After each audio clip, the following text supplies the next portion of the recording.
you were really high on a backup catcher that ended up homering. I can't remember who it is, but like Mike Zunino, baby. There it is. All right. Yep. Yeah, I wasn't that far off. Oh, you were dead on. Yeah, Coors Field. There were only 2 catchers in the game, and he was like 2% owned. It was gorgeous. What is happening, everybody? Tuesday night, and there's no normal baseball going on, but Eric Lindquist and I were looking at our schedules, and we're like, hey, everybody on the company's on vacation, not us. We're grinders. We're trying to figure out ways to make, create some value, put out some good content over the course of the next few days. We decided, hey, why not do a show for the MLB All-Star break? I'm sure a lot of you guys probably are playing the contest, don't know what to do about it. And we're going to help try to walk you through some of this. Going to be talking about the Showdown MLB All-Star Game State. Maybe there's some bets we could find we like as well. So as you guys come in, like the video, subscribe to the YouTube channel. I hope you guys have been enjoying the MLB All-Star break. The Home Run Derby last night was pretty good. It was good TV. It was great to watch. Also, shout out to Underdog, who are sponsoring our show today. We'll talk more about them as we go along. But Eric, what is happening? And did you watch the Home Run Derby yesterday? I did. It was extremely entertaining. Mookie Betts phoned it in. I'm very upset about that. You target launch angle, you target the smallest guy ever. And I don't know why he took 15 minutes to wind up on every at bat, but like, for the love of God, have some pride, dude. If you're going to compete at something, compete at it, because how you do one thing is generally how you do everything. And I guess he's just naturally gifted, talented, because what an absolute farce of a human being to come in, mail it in, just like freaking, I don't know. It was like watching Justin Thomas play golf in Detroit 2 weeks ago. Just kill me. And that's why Mookie Betts is losing his hair, which is something you don't really notice all that often with baseball players. But I'm watching a Dodgers game last week. Mookie's running the bases. His helmet flies off. I go, oh my God, Mookie's lost all his hair. It's all gone now. He used to have hair, doesn't have any more. And it's all because he cucked you in the Home Run Derby, if I understand correctly. That is 100% exactly what it is. I had Luis Robert, and now he's hurt. So that's cool. Good job. The mark of Khan is upon that Chicago White Sox team. Just call them the Black Sox at this point. Disgraced. Everything going wrong. And now you go to a Home Run Derby and have your best player get hurt. Good stuff. Good stuff. If there was any team that's going to have their best player get hurt in a Home Run Derby, it is the White Sox, is it not? 100% not close. That team or the Minnesota Twins, and thank God we didn't have Buxton. He can't hit a home run anyway anymore. Yeah, the Twins don't have good enough hitters for any of them to participate in the Home Run Derby. Thanks, Greg. But as for, that division just sucks as a whole. The Twins still favored to win. Last I looked at like minus 140 to win the division, even though the Guardians have passed them. I do think they have the easiest schedule in the second half of the year of any team in that division. But the All-Star game today, and by the way, if you guys have any questions about the All-Star game, if you're in the Discord channel, you could add us. But if you're in the YouTube chat as well, leave us some questions. I think we're going to be able to get to pretty much everything today. And it doesn't just have to be baseball. If you want it to be general DFS strategy, other thoughts, comments, make fun of us, whatever it might be, throw into the YouTube chat. We could check some of that out. Going into the game, can I have a couple questions for you? Number one, do you have a lean on which team is going to win? NL. You know what's funny about that? So I was looking at some of the betting. I didn't actually place any bets on this. I was did. hoping Plus 100 last night. It was beautiful. So last night, the National League was underdogs to win the game on DraftKings Sportsbook, but had the higher team total. So it was like the National League was plus 100, so even money to win. It's still very close. So National League was plus 100. The American League was minus 120 on DraftKings. But in terms of team totals, over 3.5 runs for the Nationals was minus 120. Over 3.5 runs for the American League was minus 110. None of it made any sense to me. It's a beautiful time to be betting. I love betting this game. I love DFS for this game. I've literally done this show for the last 2 years. I actively want to do this show because we've been able to make some people a lot of money the last couple. We'll talk through a couple of what those edges can be for today. There's a couple of things that I think might look a little bit wonkier. Obviously, Robert isn't going to be playing baseball today. You're not going to have Framber Valdez, who pitched on Sunday, so you don't have a single left-handed arm other than Josh Hader in the entire game. And I think that that's a very underrated thing. And so as you just go through individual ISOs against right-handed pitching, that's all you're going to face from either side of it until the ninth inning. I like the NL. They just smash. They just are a little bit better against right-handed pitching, and that's all they're going to see. And then something else about this game, because I saw somebody bring this up in the chat, so I'm curious if you have any kind of lean on it. I haven't looked at this at all in terms of the MVP odds. I saw somebody bring that up, so I'll look to see what the current odds are. I'll pull up. I didn't like it. FanDuel's the best place to go get props. I just posted my betting card. DraftKings is really, really light. They generally are. for this game. But Ozzy Albies is my favorite play if you're going to bet an MVP. I didn't. I bet him to homer. I also bet the two backup catchers in congruence with each other, Will Smith and Elias Diaz, at plus 980, and then it was plus 1,400. You're getting 6 innings of an at-bat from each of them. So if you're looking for prop exposure, don't go crazy. But legitimately, I'm getting a really good power catcher with the combination of the two of them with implied odds of better than plus 550. I'm going to take that just about every single time. So there are a couple of odds boosts that are available on FanDuel because I just pulled it up. And I think both these are pretty good value. I want to know what you think about these. So if anybody's looking for a reasonable way to get actual good value on the MLB All-Star game, I do think that these odds boosts over at FanDuel could be a way to do it. All right. Over 0.5 runs scored in the first inning of the All-Star game, bumped to plus 200 on FanDuel. Interesting. I'm here for it. Plus 200 for a run to be scored in the first inning. The other one is that Garrett Cole and Zach Allen to each have 1 strikeout in the first inning, plus 150. What? Okay. I ended up betting 3 strikeouts in the first inning at plus 198. Okay. It's dropped to plus 192, I think now. I had a little bit of positive line movement, but nothing crazy. Yeah, so this is plus 150 for each of them to have a strikeout in the first inning. I think that's pretty good value. And same with the other one, too. Plus 200 odds for over 0.5 runs scored in the first inning. Yep. I'm here for a Yurfie, perhaps, even though I am on the under. It's moved to 7 over at FanDuel. DraftKings, the only one hanging 7.5 now at minus 125. So from a betting perspective, I'm happy to have positive line movement for the NL and the under from last night. Hopefully that can come through for us because as Eitan likes to say, you can't pay your rent with closing lines value. So he's nice like that.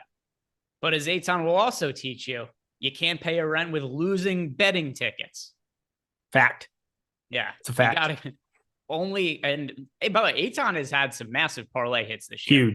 Huge. One of my favorite people to make fun of, but one of my favorite. Too bad nobody on Twitter knows because he's shadow banned. Threads, though. Threads. That's going to be where he thrives. Have you gotten on Threads at all, by the way? I have. I've posted 0 things. I have no idea what I'm doing. There's no traction on it yet. So I am on Blue Sky right now. I got the invite over to Blue Sky. Oh, fancy.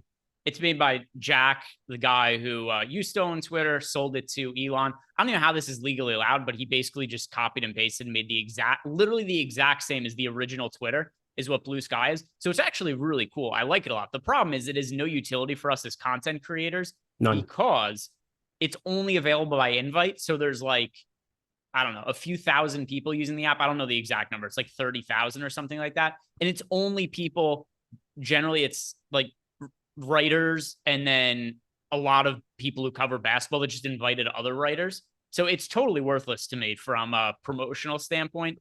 But I do think it's at least a simple platform that works well, which Twitter doesn't always as of late. So I would like them to open up so more people could join. But who knows? For now, it's definitely going to be Twitter. Probably always going to be Twitter for me. Anyway, MVP odds, I'm trying to pull these up. I actually don't know if I'm allowed to bet the MVP of the All-Star game where I live because I don't see the odds shown for me. You can do it in Arizona, my friend. Arizona, it's a beautiful place. Do you have a favorite pick to win the MVP for the All-Star game? Yeah, so I guess this kind of dives into the DFS slate for everybody. Mm-hmm. My favorite thing to do when it comes to this contest and when it comes to betting it, positional scarcity. It's the most important part of playing the All-Star game. It used to be just play the bench guys, but now people are sharp enough now where they understand, hey, I'm going to click on the button and have it show up. And even DraftKings this year, they removed the button that you have to click to show everybody with the red X's. So it literally has every player listed. So there's no longer a very strict edge going that direction. But what there is an edge just as far as which players do you think have to be on the field more because of the position they play? Now, a catcher, there have been All-Star games of yore where you only had 2 from each side. Now you have 3 from each side. It creates a little bit of a chasm, but I still like getting to the NL side of it because they're batting 7th. So I know that I'm going to be a little bit higher in the order, whereas Jonah Heim's going to be batting 9th there. More than likely, it's just a swap 1-for-1 there in the 9 hole. A little bit of a bump that I'm giving to the catchers from the NL side. The second part is I don't think there's another true second baseman on the NL side after Araz leaves the game. Ozzy Albies is your true second baseman. Now, Perdomo is listed at second base. He has not been playing a lot of second base. He is primarily the shortstop of the Arizona Diamondbacks. Now, it's an all-star game. He can easily switch over there, but I don't think that's a player that's going to get 4 or 5 innings of work by any means, whereas Ozzy Albies, that's a name. He's got power. He can actually hit the ball. I think there's very sneaky upside in playing somebody like that who could be on the field for 4+ innings in a very sneaky way, as opposed to just jamming in random roster guys, like random reserve guys. And it's something that you had brought up when you were talking about individual players, and I see people in the chat are asking about reserves. And I think one of the things that Eric astutely pointed out, because if I'm being honest, Eric has played way more of the All-Star game contest than I have. And one thing that he has noted, which I think is a very sharp take by Eric, is you get a big ownership discount on the reserve players compared to the starters, but the expectation in their output shouldn't really be wildly different, right? Because most of the time, I would argue it has more upside, because if it goes to extras, you can't bring Shohei Ohtani back in the game. And we have ran into some extra inning all-star games where you have a 10th inning and 11th inning. Now, with the new rules, it mitigates a little bit of that upside, but it still exists where the bench guys, they're the ones who can run into extra time by default. Like, there's just no choice, especially at a position like catcher, where you just can't put, Whit Merrifield over there to play catcher. You can't just bring in, Nick Castellanos to play catcher or something of that nature. So think about the positions, think about positional scarcity. And for me, because of the 2 lineup spot difference, I prefer the NL catchers over the AL catchers. Yeah, and then something else also is that with these catchers, it was the one you and I were talking about before, like 2 years ago, where Eric's favorite play on the entire slate was Mike Zunino. Now, the reason Eric liked Mike Zunino so much is, well, actually, maybe I'll have you tell. I don't know if you wanted to. You've got it. You've got it dead on. There were only 2 active catchers for the game, and for some reason, the starting catcher was like 40% owned, and Mike Zunino, who we know is a one pop and done kind of guy, rip up there in Cleveland. I think he's been hurt and hasn't been out there for quite a bit, or maybe he got DFA'd. I don't know, but he hits 190, but he hits with a ton of pop, and had just as many homers as nearly singles over the course of that season. So in Coors Field, it made sense to fire it up. Now, I think the same thing exists, maybe not as extreme today, just because those catcher spots, there's just nobody else who can go out and play that. You can't rotate somebody else to just randomly play catcher. It's not a thing that's going to happen. And so it guarantees you upside, and most of them have pop, especially Elias Diaz, Will Smith. Those are 2 guys who can very serviceably come in and hit bombs. My thing about Ozzy Albies is he's the only second baseman with any pop. Geraldo Perdomo, he is not going to be providing you any home run type upside here in this spot. He's the only other player that I've noted who's played any second base this season besides Mookie Betts, who's going to have to leave the game early. So these are the kind of things, I know it sounds like a lot, but it is such a huge edge on a day like today to just be thinking, who could possibly be on the field at the end of the game? And a big thing, too, that people have alerted us to in chat, so I think we should relay it.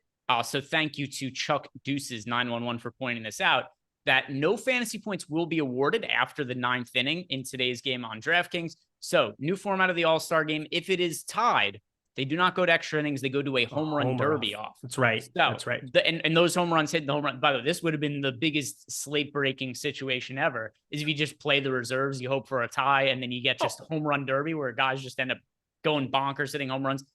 Anybody, if it goes to a home run derby, any of those points are not going to count. I'm pulling up the one that did have that, because there was definitely a DFS slate that I made a couple grand on it. I don't think I binked it, because I've never binked one. I've finished top 10 2 of the last 3 years, or because there wasn't an all-star game in 2020. 2021 was the Vladimir Guerrero, you needed him in the MVP spot. Then it was Giancarlo Stanton in a very low-scoring game there at Dodger Stadium last year. It was AL 2019, I believe, 4-3. You ran into a pretty good situation where everybody had to be out on the field for a little bit more because it got into extras, I believe. Let me find this exactly. Nope, 2018 at Nationals Park. Okay, yeah, didn't remember that one, but got the information there. And yes, people bringing up in the chat, FanDuel has no information on how the scoring is going to work. Should it go to the home run derby? Which means this is the outcome we want now. We want this to go to a home run derby. We want everything to be confusing on FanDuel so that everybody gets outraged. Yes. Chaos. I love chaos. I mean, I'm looking through right now. They've got absolutely nothing written here. So what would you assume then, based on that they have nothing written, that the points would count? Like, how do they, like, how would this even work on FanDuel? So let me find out. I will find out here in a second. Have they put anything on Twitter? Well, DK has it at the top of the page that you're not going to get any home runs in the home run derby for fantasy scoring. It's incredible that we would ask FanDuel to provide us that information. Let's see. I'll tweet at them. I'll tweet at FanDuel customer support. They're not going to answer because they do not have good customer support, but we could try, right? All right, so with Hader being in play with the only left-handed pitching, that was one of the major reasons that I liked betting the NL. Now, the AL have two absolute ridiculous closers on it, Cano and Bautista. They're from the same team, Baltimore. They're the two best closers in baseball. They also have Emmanuel Clase, who's just an absolute monster as well. Even though it's not been like last year's season for him, he's still very, very solid for Cleveland. But I like the opportunity the NL has to play platoon, to be able to play to their strengths there. They have Josh Hader as a closer. They have a lot of other options that can come in for the NL and do a lot of work there. So I do think that is a little bit of a bonus up. I mean, I would expect Camilo Duvall to close if they're looking on right-handed pitching or right-handed hitting. And if it's going to be lefties out there, you'd think Hader would come in. All right. So just tweeted at FanDuel. They will almost certainly not respond probably until 2 days from now. And they'll let me know what the results of the game are, which will not be helpful, but that's more or less how their customer support typically works. But gave it an effort, tweeted at them. We'll see how it goes. By the way, somebody in chat saying Mark Curry asked, is Luis Roberts still day-to-day? He will not play today. I mean, we could consider him day-to-day, but we did get a report earlier that he's not going to be in the starting lineup tonight. And yeah, game starts in 42 minutes. Are you surprised that we don't have starting lineups yet? Yeah, we do. I have the exact starting lineups. Yep. So it was announced a couple days ago. It's just not showing up on DK. We got from the NL, Acuna, Freeman, Betts, JD Martinez, Arenado, Araz, Murphy, Carroll, and Arcia. On the AL side of things, Simeon, Otani, Arozarena, Seager, Diaz, Garcia, Hayes, Young, Heim. I think there's also a pretty nice edge to knowing who the starters are. If you want to get to the top of the lineup and have somebody that maybe people aren't aware of. Now, it should be pretty simple. I think Otani's going to be the most popular batter. He was last year, going back and looking at some of those results. You have, Corey Seager, who I think as the lefty, the lone lefty, that's going to be at the top of that order. And the lone lefty that's in that, that's behind Simeon. Yeah. So there you go. Only other lefty besides Otani there from the leadoff spot. I think he's going to end up being pretty popular. And in terms of scarcity for positions, the AL, I am targeting the shortstop mainly because I don't find a whole lot of opportunity for a couple of those guys to possibly play more. And really the only guy that's going to come out and play a lot there would be Wander Franco. So I think that ends up being my main target at shortstop, like playing him a lot. But once you lose that, Whit Merrifield has played some shortstop before, but there's not another true shortstop. So if you want to know my two favorites, Seager, I really like as a starter. And I'm obsessed with getting to Wander Franco. How about the AL starting lineup being like half players from the Texas Rangers? Because it's not even like the Rangers are having that. I mean, they've been good this year, but it's not like they've been good to the point where be like, oh, that half the all-star team is going to be their starting lineup. Like if any team, that would be the Braves, which the Braves have a lot of starters as well. But Rangers loaded in that starting lineup. Somebody had asked, is Olsen not starting? No, it is Freddie Freeman, Chuck Deuces, who is starting at first base for the National League. Either Freeman or Matt Olson. Couldn't really go wrong with the voters on either of those. I think both of them would have been good choices. But yeah, no. First base is the easiest position to cover when it comes to an all-star game traditionally. You have Freeman, Alonso, Araz has played some first base this season, Matt Olson. And then on the NL side, on the AL side, you're running into Yandy Diaz, Vlad Guerrero. You could have any number of guys shift over and play first. It's generally not that elite of a spot to be looking at. So outfielders and first base, definitely the most plentiful.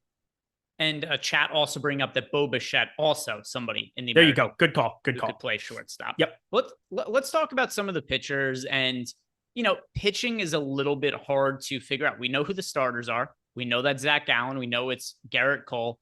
Beyond them, it can be a little bit tricky. One thing that I used to really like is an all-star game format. Do you remember when relief pitchers used to get added fantasy points? Yes. I like that. We don't have that as an option anymore. But, so go ahead. This is probably the thing I'm struggling with most in the next 39 minutes is how many pitchers I want to have in a lineup. In 2021, you saw no pitchers in the winning lineup. 2022, you saw one pitcher showing up with a lot of starters. There were some homers early again. Vlad, you just kind of needed him back in 2021. Last year, you needed Giancarlo Stanton in the MVP or you were dead. For this, you're playing in T-Mobile, the best ballpark to stop run creation in all of baseball, but it plays neutral for home runs. So, we are really targeting the long ball as best as we can. Who could be running into some of those matchups? I think getting the platoon early with a Seager, getting the platoon early with some of those guys makes a lot of sense. But as far as the pitchers on the other side, I do think this could be the kind of slate where 2, even 3 pitchers might show up, but you need 2 strikeouts out from them. And most of the time, you're not running into a situation where they're going to strike out the side, even against, some hitters on both sides that K a ton. Now, the American League side strikes out a lot more than the National League side. If you look at the starters and then some of the bench players, you only have 2 hitters with greater than a 19.3% K rate in JD Martinez and Sean Murphy. And neither one of them should be very long for this game. JD is DHing. I bet he gets 2 at-bats. I think Sean Murphy, he gets pulled after 3 innings like most catchers end up doing for the rotation. But the AL, I think we want to be targeting the NL pitchers a little bit more in this ballpark. You get Ohtani, he's a monster, but 21.9% K rate, 24.5% for Randy Arozarena, 25% Adolis Garcia. And we're talking about a lot of righties at the bottom half of this lineup who will not have the platoon at any point in this game unless Hader comes in. So it's going to be, I think, more NL heavy pitching for me. So we do have projections for this over at Stokastic.com, and I'm going to let you guys know who we have as our number 1 top projected pitcher. And, this is always going to be a little bit tricky because you don't even know if some of these guys are going to get into the game or not. But Camilo Duvall, we do tend to have relief pitchers for this projected a little bit higher than starters, which I do think makes sense. They're going to be in their more natural role compared to the starters. And who's generally going to be better? Guys like Felix Bautista and Camilo Duvall in 1 inning, or guys like Garrett Cole and Zach Gallen. I'm going to lean towards the relief pitchers, and I have a feeling they're going to come in with lower ownership as well.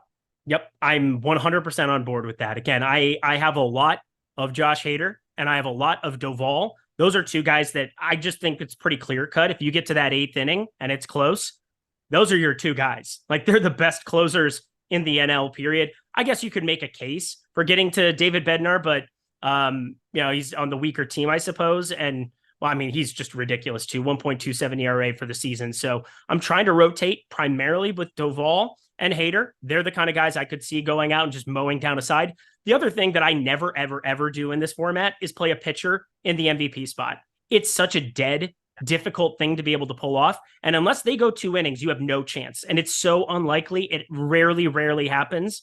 So for what it's worth, I have 0 exposure to captain pitcher. Every single share that somebody has of that, I feel like is paying the rake. And we have some other questions, which I think are good ones in the YouTube chat. Keep those questions coming if you guys have them. Sunflower wants to know, how can we know who will come in as reserves?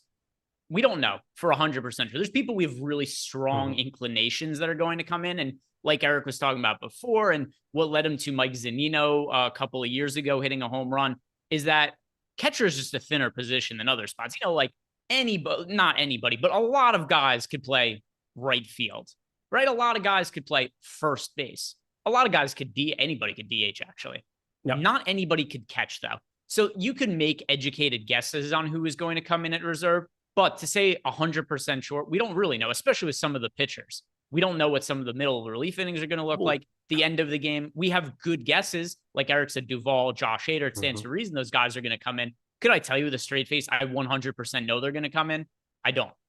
But that's where the catchers, I think, are just such a leg up, because no team is going to be happy if their starting catcher catches 4 or 5 innings in this game. They will go ballistic. They will be very upset if they play a full game on the All-Star game with 2 other catchers sitting there. And now that we know the 9th inning turns into, when you go to extras, a home run off, you're getting 3-3-3 almost all the time. So I will take the lineup bump, 7-hole for the NL guys. But even on the AL side, there's just nobody else other than Adley Rutschman, Jonah Heim, and Sal Perez that are going to play catcher. And I think Sal Perez has a pretty good chance to not go behind the dish. So Adley Rutschman, my second favorite AL player next to Wander Franco, who can play multiple positions, and I think locks in at shortstop more than likely towards the end of the game. And then Noah Levinson. Noah wants to know, do we get points for Ohtani pitching and hitting? Come on now. They haven't figured out, none of the sites have figured out how to do this at all. Now, FanDuel only includes hitters anyway, so separate discussion, but no. DraftKings, we're only going to get pitcher and hitter points. I mean, we're only going to be getting hitter points for Ohtani, and they've never figured out how to make him a pitcher and a hitter on the same slate. We're like halfway through his career or something like that in the big leagues. He's won an MVP award, and there's been no way that they figured out how to get him pitcher and hitter points. So hitting only for Ohtani, and he's also not expected to pitch anyway. Yeah, there's a couple of guys that I think on the NL side, it's a little bit difficult. I think it could end up being pretty thin. Corbin Burns pitched on the 7th, so keep that of note. I have a spreadsheet where I just basically put every single appearance for every pitcher in this game. Mitch Keller pitched on the 8th. So I think those are 2 pitchers that are more than likely unlikely to show up and be out there. I think this runs into a lot of relief pitchers here. I think probably the only one that I feel completely comfortable saying is going to be out there is Justin Steele. Alex Cobb also pitched on the 5th, but he's had some injuries in the past here. Justin Steele has just been running amok. Alex Cobb missed a nice chunk of time there, 2.5 weeks at the end of June. So I doubt he's somebody who goes out and plays a ton, gets an inning automatically. Whereas I think Justin Steele is like locked into that. Otherwise, I have way more bullpen arms today. And also wanted to note Dub K123. He was suggesting that he likes Framber Valdez. Valdez is also not expected to pitch today. Just pitched on Sunday. So, we saw him pitch a couple of days ago. Framber Valdez not expected to pitch today. And then we've got Josh Gillum asking, can you leave money on the table? It's pretty difficult to not leave money on the table. You should be leaving money on the table. Let me pull up the winning lineups again. 49.5K last year. So almost all the salary last year with one pitcher.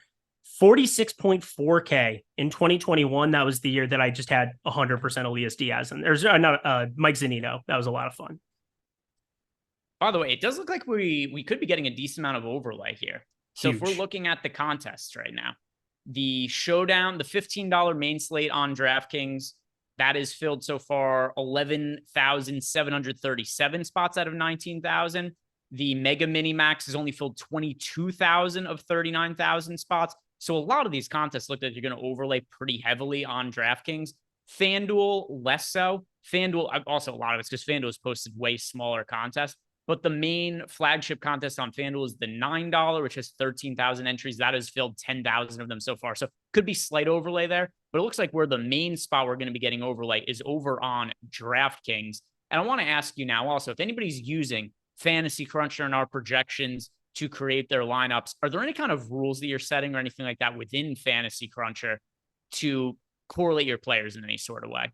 I have max 2 pitchers. That's the only rule that I made when I was crunching everything out. I was able to build out some stuff today. Just we have more time. So was able to build something out for the home run derby, was able to build something out for this today. It's been a lot of fun to kind of like have that exercise of what does 1.5 at bats look like in terms of projection, because that's basically what I'm projecting most players for. I do have certain catchers where I go to 1.75, nearly 2 at bats for a couple of guys like a Will Smith, who I think could end up being the guy who closes out that game. As you look on the NL side, you've got the 7-hole Sean Murphy is going to be your starting catcher there.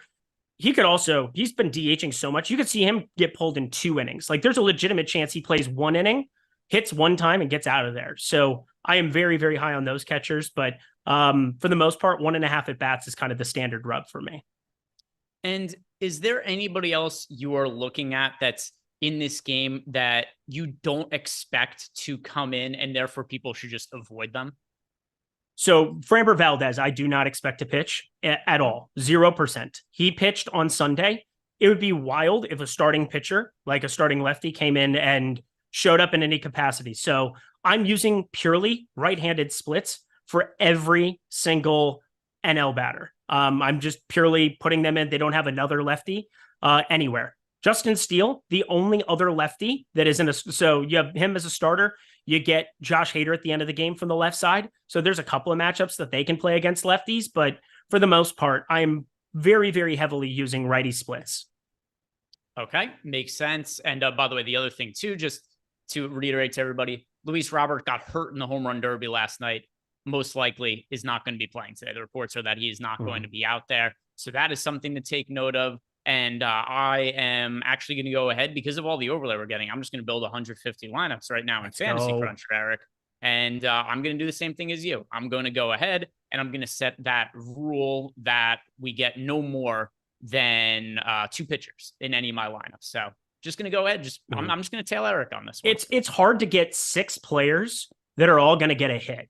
It's pretty easy to target pitchers that are going to show up in the game. So there's a little bit more of a safety. You don't have to be perfect. I mean, this $3 mega mini max that, a lot of us have been playing, that's been a really great tournament. That was props to you for getting that done for everybody. But you're looking at almost 22,000 out of 39,635.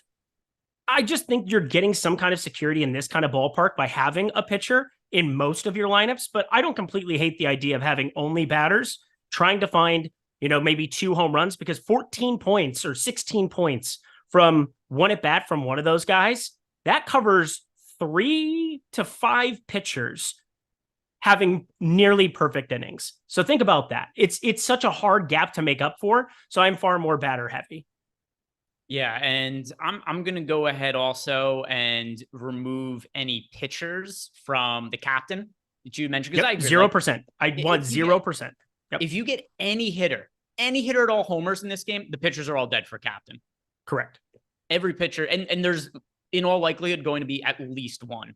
Yeah, a double and a run. If you get 9, it's almost impossible for a pitcher to catch it. It really is. What's the best a pitcher can put up in an inning? It's, the 2.75, 5.5, followed by, 2. 8.25 is the absolute best that any pitcher could do, assuming nobody pitches more than an inning. So think about that when you're building out lineups. I want 0% in the captain. Yeah, nitpicking a little bit, but a pitcher's going to get a win also. Oh, fuck you. Yeah, you're right. Yep. Hey, you win. Hey, look at you coming in with the sharp take. I've been talking a lot, so I'm happy to have Greg Ehrenberg come in here. You're just so giddy for overlay. Is there anything you love more in life than overlay? Like maybe family night? No, overlay is better.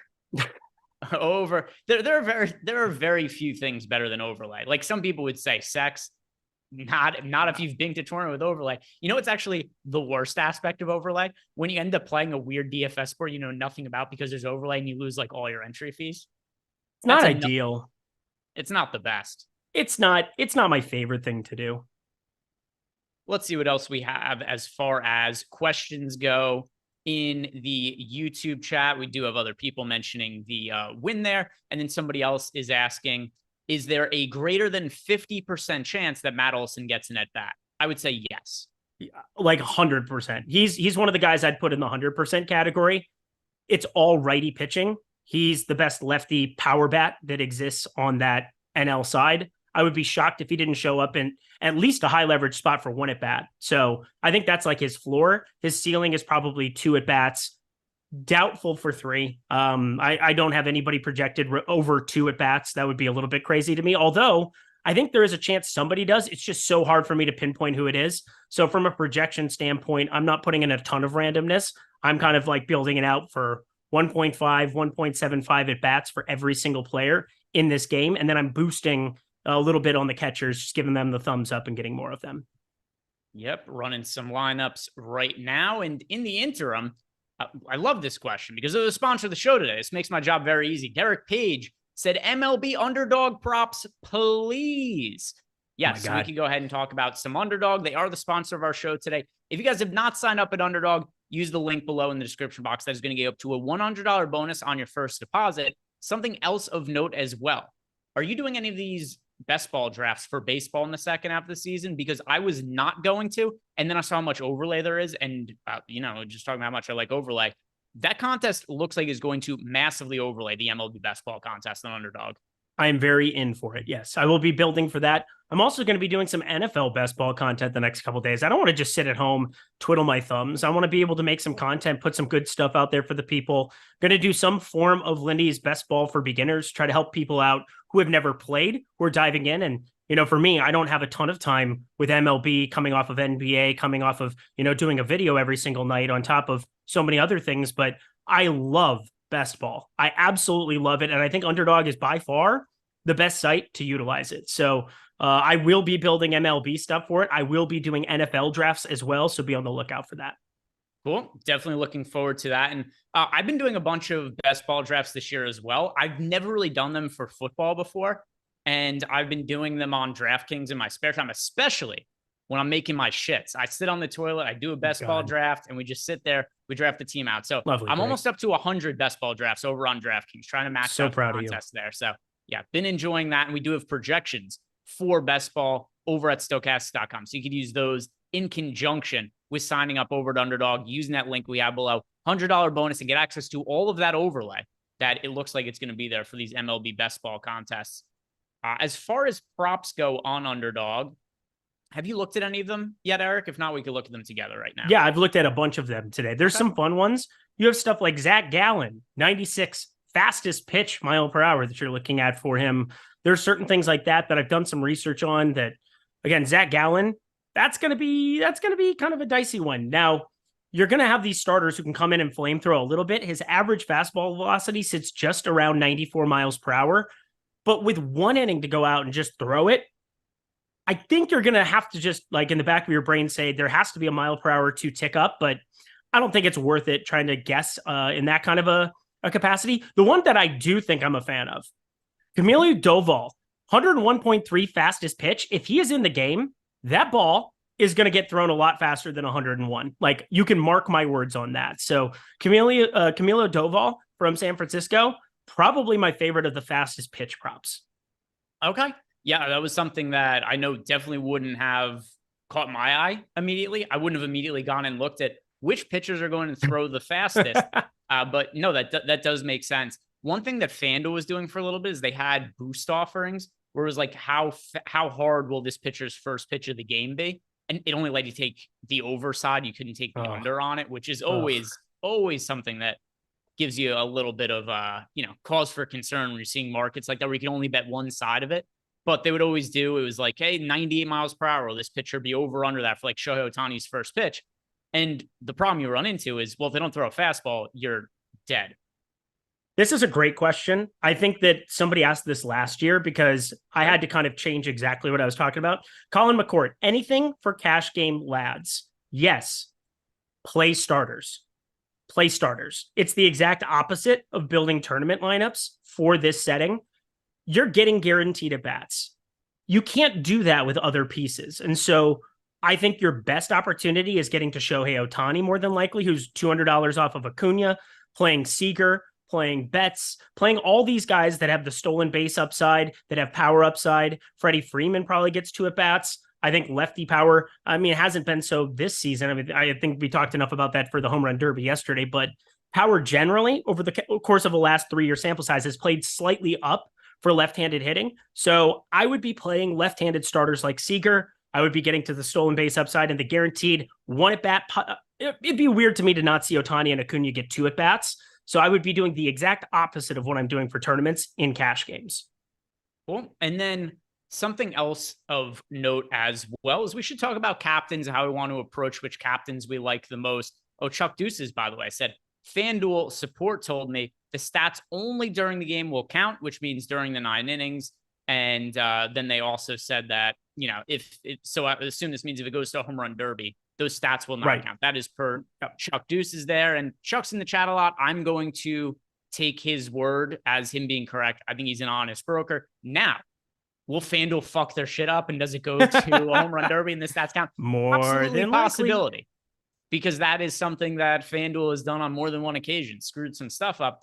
Me, for instance, I have had the dumbest back and forth with FanDuel ever, which went on for about a year. which I put on Twitter at one point, I remember about that. whether I should get paid out for it was Ja Morant to lead. It was a series between the Warriors and the Grizzlies. And it was which player will average the most points per game in the series.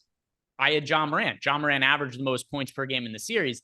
The bet was counted as a loss. The reason why it was counted as a loss is because Ja Morant got hurt and missed a couple games in the series. And they told me that the way average points per game works is you take all of the games over the entirety of the year, and any game that somebody missed counts as a zero towards that player's average. Never in my life have I heard somebody count a player's basketball averages in that way, but they insist that is how the average points per game gets calculated. It's the dumbest thing I've ever heard in my entire life. Yes. So anyway, I'm just saying FanDuel, occasionally incompetent, but it does seem like the goal here is that the any stats that happen in a home run derby. Well, DK pushed their start time back 12 minutes. We'll probably go off the air, but want to let you know that if you're jamming lineups, you have 30 minutes to get your lineups in now. It's still not going to fill. So don't worry about that. It's not going to fill, but it definitely sucks because 12 more minutes is not ideal. No, would prefer if it's starting like right now. Yep, same. 24K out of 40K. Yeah, that'd be fun. Nice. Kevin commented in chat and said, literal dog shit averaging. Yes, it was only for a few $100s. So it's not like we're talking about a bet for like thousands of dollars or anything like that, but it was very annoying. And then you get to this point too. It's kind of like picking at a scab where I'm trying to explain to them how you calculate a player's points per game average. And they just vehemently disagreed with me. And it was so annoying that I had to go back and forth with them on it for months, and it got escalated to other people. Neither here nor there. Captain. So absurd. Who is your overall favorite captain for tonight's game, Eric? It has to be a bench player because they're just going to come in drastically underowned.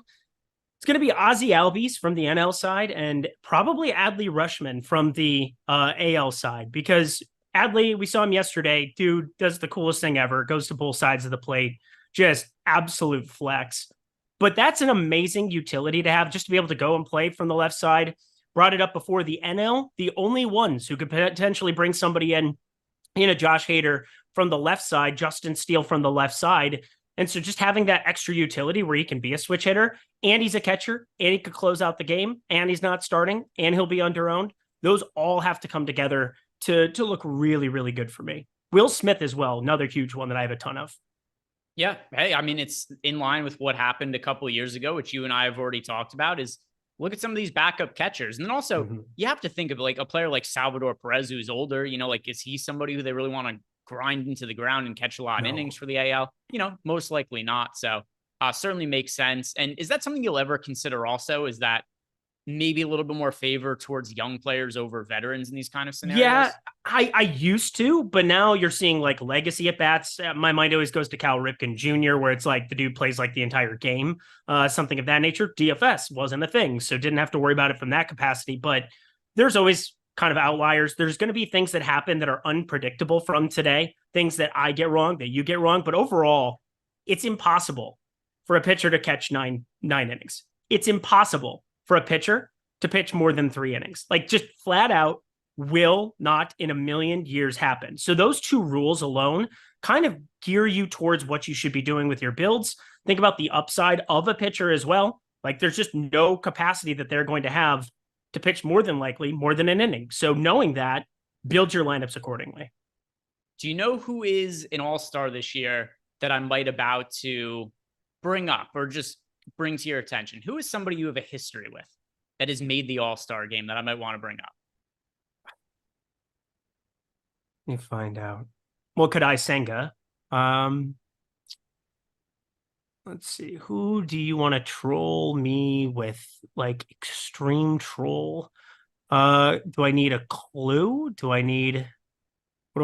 He's arguably the best hitting pitcher in baseball. Stop it. He's going to be the most popular batter. He's going to be the most popular batter on the slate. I'm not going to fade him, but I am going to be well underweight to what I think his ownership ends up being. He gets jammed on these all-star slates like crazy. I think Michael Lorenzen's an all-star this year, Eric. Oh, God, I hate you so much. Are you going to play Michael Lorenzen? He's your guy. He took a picture with you. He's very jacked too, like surprisingly jacked. No, I will not. He does a very. I'm convinced his pitching is all biceps. Yeah, All biceps. it's not a bad call. He is way jacked, way more jacked than I expected him to be. Yeah, he is in the All-Star game. And last year, Eric went out on a limb and said that Michael Lorenzen is the best hitting pitcher in all of baseball. And what happens just a year later, per Eric's prediction, Michael Lorenzen is an All-Star. Coincidence?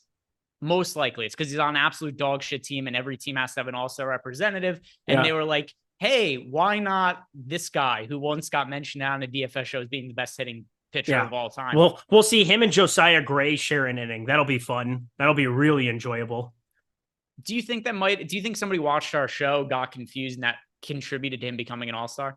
Probably. There's just complete, just from the absolute outer rim, just decided to vote nonsensically and found a way to hack the system. Because otherwise there's no rational explanation for how Michael Lorenzen is the Detroit guy over like a Spencer Torkelson. Obviously there's positionality for that too, but like, come on, dude.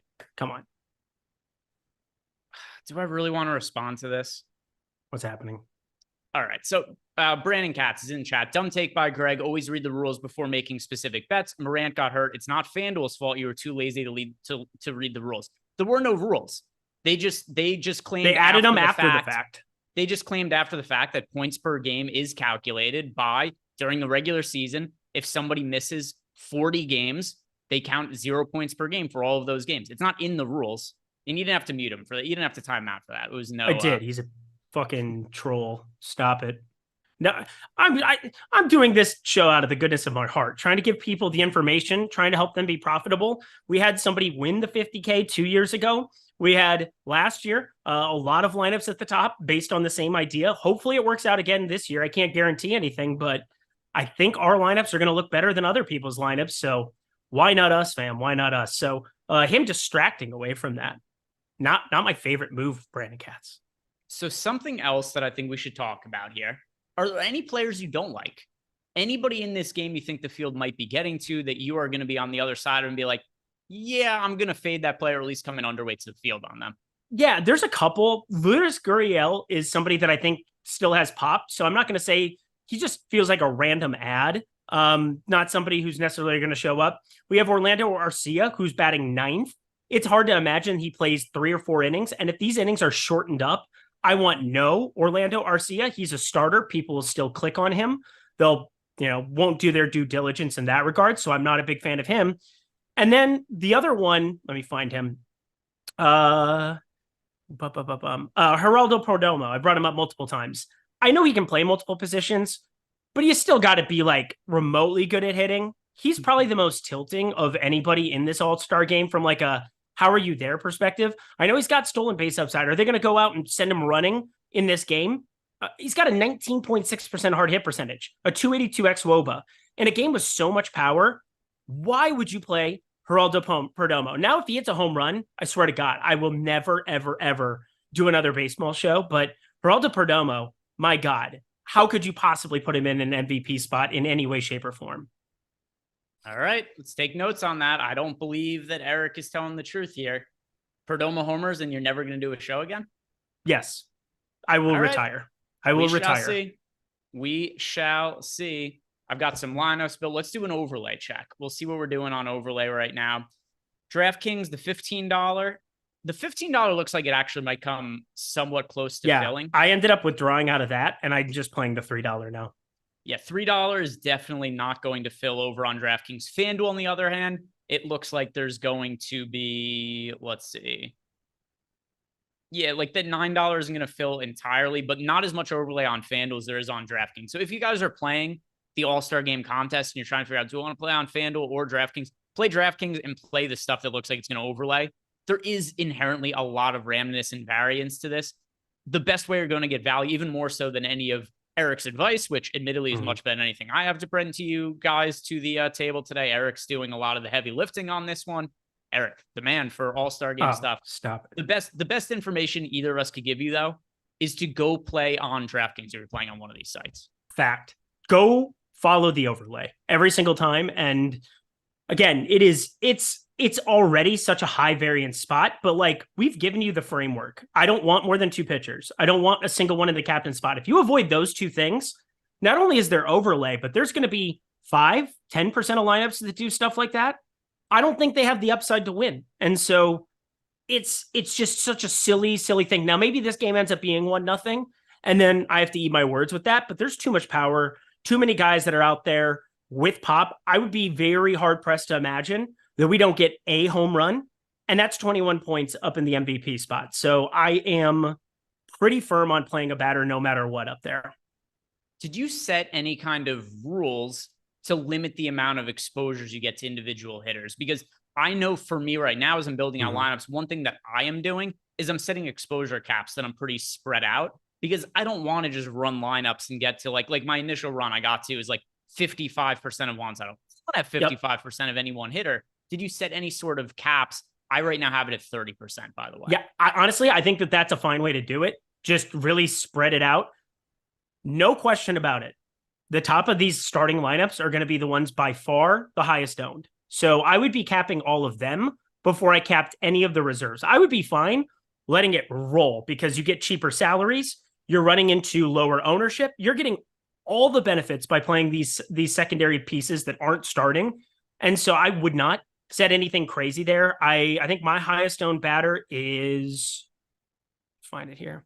It's got to be Albies or no. Oh no, here we go. This is kind of wild because I do have the NL for this game, but from a DFS perspective, I like Adley Rutschman. I know that he was in the home run derby yesterday. He only had to play 1 round. I don't think he necessarily runs into the potential fatigue of a Julio Rodriguez. Obviously, Robert isn't even going to be playing in this freaking baseball game, but I like him. I also really like Jose Ramirez. Jose Ramirez is a guy that just with the switch hitting potential from the AL, another one of those switch hitters from the AL that I think just matchup wise later in that game, I think he could show up in a really, really good spot. Third base, more than likely, is going to be one of the buried positions there. It's the 8 hole for the American League All-Stars, but I like him more than I like Josh Young straight up. So I'm going to get an ownership discount on that. I like getting to tons of those kind of guys. Yeah, no, I think that definitely makes sense. As I'm looking through my lineups, it's pretty spread out, and a lot of that's just going to happen if I do a 30% exposure cap, but a lot of it too, because I'm kind of building my lineups while taking advice from you. So some of the hitters who are starters that I'm getting the most of, it's still Juan Soto. He's the hitter that I overall have the most of, but I have that 30% cap. But then beyond him, I've got Ozzie Albies. He's in 23% of my lineups. Adley Rutschman ended up in 20% of my lineups, which I assume is going to be well overweight to the field on guys like that. As far as pitchers go, did you end up with any kind of significant exposure to any individual pitcher? No. Let me actually pull that up because I am curious about which one I ended up getting the most of. I'm playing 50 lineups. Kadai Senga, I have 12% of. That shouldn't surprise anybody. So for me, I actually got to Felix Bautista the most, but there's no pitcher that I have really a significant amount of. While we're making this show and doing this show, we just had DK add the starting lineups in. So wanted to throw that out there for the people who might have been frustrated with it. Will Smith, now my highest owned batter in my last run, 37%. Something else too is that price point really doesn't matter all that much for this. Nope. There are a bunch of really cheap hitters to get to. Here is the player that I think is actually going to be most underowned for the entire contest as I'm looking at lineups and salaries and whatnot, especially based on some of the comments we've gotten in YouTube chat. Matt Olson. Matt Olson, who has all of the power in the world, is definitely one of the players who is more likely to homer on a per at-bat basis than anybody else. I think due to him coming off the bench and what his salary is, I think a lot of people overlook Matt Olson. I have him in 16% of my lineups. I love getting to him. When you look at just what his salary is on DraftKings, I think a lot of people will just be like, yeah, I don't want somebody who's coming off the bench that's that expensive. Matt Olson. And by the way, that's going to be my home run pick of the game as well. Matt Olson. Love it. I think he's probably one of the more likely ones. I'm going to the combination of catchers, Will Smith and Elias Diaz. I have a metric ton of both of them. You're also guaranteed a 9th inning at bat playing the NL. That's another very underrated fact. It's a 7 hole. There's there's so many better things about playing these NL catchers, in my opinion, even though Adley Rutschman, one of my highest owned batters on the AL side. But again, this is more of a thought exercise than it is like purely projection. The projections basically just kind of like lead us towards certain builds. And again, I feel really good getting away from pitchers in any kind of a meaningful way. Although I don't think you want to completely avoid them. I would want to be under 20% to every single one. We had Apollo DeKang in chat is saying that Olsen and Rutschman are out. They are not out. They're just not starting, which in the All-Star game, I understand where the confusion comes from, right? And I love the confusion. That's our edge. Yeah, and that's why these players are going to be drastically underowned, right? Because nobody's playing 9 innings today in the All-Star game. Teams are going to be going to their benches. They're going to be going to the reserve players. You want different players to get opportunities, different players to get at-bats. And Olsen and Rutschman, just because they're not starting, doesn't mean they're not playing. We still expect them to enter the game, and their upside is as high as anybody else's in the game. It's just their ownership is a lot lower. Let's see if we have any other questions in the YouTube chat. And no, nothing really that is standing out too much. We only have a few minutes left to go here. Is there anything else that we've not yet talked about, Eric? And if anybody has questions, throw those in. Do you want to make sure that people know before we wrap this up? Embrace the variance of it. You're not going to need a perfect lineup to win today. You don't. You normally need close to the perfect lineup when it comes to building out for a single game showdown in MLB normally. Today, if you can target like the 2 home runs of the game, the 3 maybe home runs of the game, if you can get the guy who hits an RBI double in the gap, gets 9 points up in the captain spot, you have upside to win a tournament. That isn't always true. So embrace the unknown. You're probably going to get a 0 from somebody that you're building out in multiple lineups. Like you could see a Bo Bichette. I'd be surprised, but you could see him sit. You could see a Vlad Guerrero coming off of yesterday winning the home run derby. You could see him sit. It wouldn't completely shock me. So understand that that's kind of the game that we're playing, but also understand that by just following some of the lineup parameters that we created, I think you have a really good chance to win a tournament today more than any other MLB slate for Showdown all year long. Yeah. So, I mean, Emma, do you play a lot of the Showdown contests for baseball regularly during the regular season? I used to. I play the Sundays just because they have the big tournament there, the big $15, or, I'll play like the $3 that they've started integrating into that a little bit. But for the most part, I don't have as much time to be able to fire it up, but it does provide like a nice sweat if I'm able to play the last showdown of the night while I'm recording my videos. So I try to get dabbling in the streets a little bit, but you do need like nearly perfect lineups because there's only a couple of teams that are going to do crazy pinch hit stuff. The San Francisco Giants being one, the Tampa Bay Rays from time to time. You kind of know what you're getting into there. You can get to like a 1% Jock Peterson from time to time. That's always fun. But for the most part, you're playing 18 players, 2 starters, probably a closer or a long reliever. Those are really all that you're fighting. You can play just about anything here that isn't Robert and Valdez, and I think you're probably in a good spot. Please Fade Me wants to know, who's your most played player? Who would you consider a must-have? All right, so this is how we'll wrap up the show. Eric, one player that you think if somebody was building one lineup, they absolutely should have in that.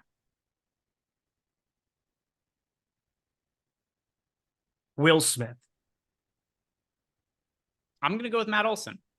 Matt Olson, love it. Ozzie Albies would have been my other answer for what it's worth. Yeah, I've got a good amount of exposure to both of them, but Matt Olson, I think he's going to go widely overlooked. Do not forget about the bench players in today's game. Just because somebody isn't starting doesn't mean they aren't coming into the game. And that is going to do it for us today, guys. If you have not done yet, like the video, subscribe to the YouTube channel. Don't forget, if you're signing up at Underdog, use that link below and go check out some of those best ball contests for baseball, because those are also going to overlay. And hopefully this baseball contest on DraftKings locks soon, and that also gives us substantial overlay. So good luck with all of your lineups today. We're going to need luck today more than ever. Thank you guys very much for watching. Friday, we'll be back with our normal programming when baseball comes back. So see you guys then. Have a good one.